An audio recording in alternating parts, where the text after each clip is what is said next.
Toward the end of a wedding ceremony, we will often hear the phrase, "What Yah has joined together, let no man put asunder." That idea doesn't just apply to a newly married couple.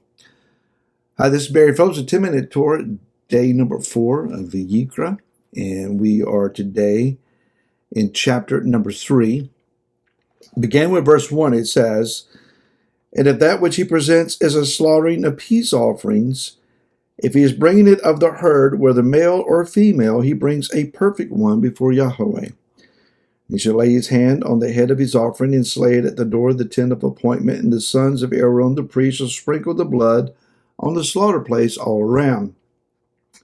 And from the slaughtering of peace offerings he shall bring a fire offering to Yahweh, the fat that covers the entrails." Notice that, the fat that covers the entrails, and all the fat that is on the entrails, and the 2 kidneys, and the fat that is on them by the loins, the appendage on the liver, which he removes with the kidneys. And the sons of Aaron shall burn it on the slaughtering place, upon the ascending offering, which is on the wood, which is on the fire, an offering made by fire, a sweet fragrance to Yahweh.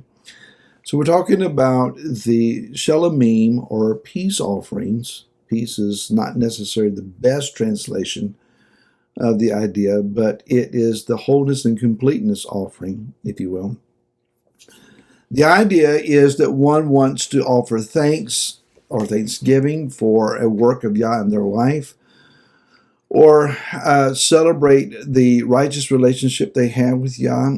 They have gained some success in life, something to be worshipful and thankful for. And so they bring a select animal, a choice animal, out of their flock or herd for such a purpose of offering it to celebrate. Now, the instructions here that we kind of read through and say, I just don't understand all of the kidney and the fat and the entrails and this part and that part, and I don't understand why it makes any difference to me any other day of the week. What's going on here? Well, there is a comment in Rashi's commentary pertaining to this particular section, and he notes that the fat that is connected to the liver here is actually the fat that covers the diaphragm, the muscular wall that separates the respiratory organs, primarily the lungs, from the digestive organs, that is your stomach, your large and small intestines, your kidney, your liver, etc. And that this fat wall is immediately connected close to the liver, and therefore that's why the liver here is being referenced. But he's noting that this fat that covers the diaphragm is laid out, and he talks about all the fat that is over the entrails, that it's laid out like a garment on top of the meat offerings. The diaphragm wall, again, that it separates the respiratory from the digestive. Now, that, of course, that's Yah's design, and he did that on purpose. But there is a reference similar to in the book of Ephesians, chapter number 2. And it says here, as you read in verse number 11 and following, "Therefore remember that you, once nations or goyim in the flesh, who are called the uncircumcision by what is called the circumcision made in the flesh by hands, that at that time you were without Messiah, excluded from the citizenship of Israel, strangers from the covenants of promise, having no expectation, without Elohim in the world.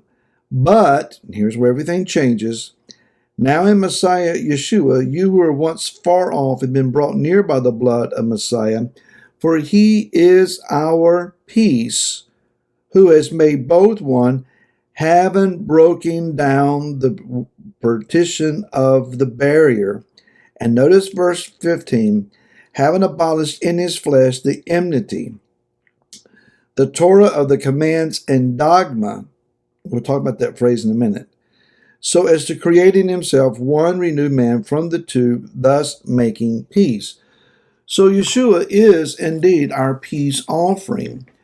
What is being referenced here is that those who were far off, that is the scattered remnants of the 10 tribes of the north, that they have been scattered among the nations and have in fact now become as goyim or Gentiles or nations, all the synonymous words here, and that they have lost their identity as Israel, that they no longer live according to the Torah, but the Ruach HaKodesh, the Holy Spirit, is now calling them back to the Torah and to the Torah's revelation of Messiah, that is Yeshua, and that they are desiring to come back home and come back to a continual relationship as a part of all Israel.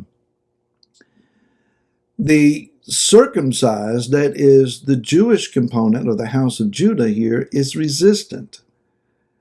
And it's the same mindset of the prodigal returning and his older brother saying, what's going on here? How could you let him back in? And so Rav Shaul is writing here and saying Yeshua has broken down this dividing wall between the two houses so that now they can become as one and they can be one people again. It's the idea of dogma is man's application of Torah commands in such a way as it is man-contrived and man-controlled, taken an halakhic decision in the wrong direction. This is referenced for us in the book of Acts, chapter number 11, where it says, and the emissaries and brothers who in Yehuda heard that the nations also received the word of Elohim. This is after Shimon Kepha, Simon Peter, had gone to Cornelius' house, and the Holy Spirit had fallen upon them. And when Kepha went up to Jerusalem, those of the circumcision were contending with him, saying, you went in to uncircumcised men and ate with them. That's dogma. That was never Yah's dividing wall. That was a man-made division that Yah was tearing down and making peace between the two. It says here that Kepha began and set it forth in order, saying, and he relates the story, I was praying in Jericho, I had this vision, Yah showed me the unclean animals, told me to rise, kill, and eat. I said, not so.